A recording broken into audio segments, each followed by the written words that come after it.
ដើម្បីការអភិវឌ្ឍដើម្បីភាពរុងរឿងនៃប្រទេសកម្ពុជាយើងសូមមកឆ្នោតជូនគណៈបកប្រជាជនកម្ពុជាដែលមានលើកទី4ជ័យយោគណៈបកប្រជាជនកម្ពុជា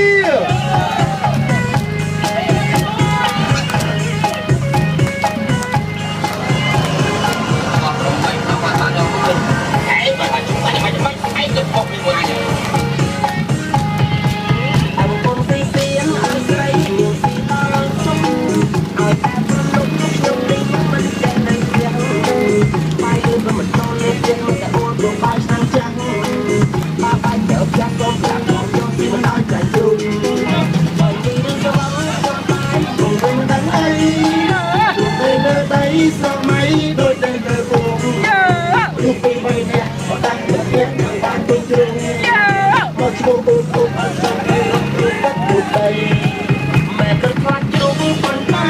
ខ្លាចរឿងយ៉ាងស្រវឹងដេកឆ្ងាញ់ខ្លាចណាស់មកលោកទាំងដីសំខាន់ថាទៅឈ្មោះ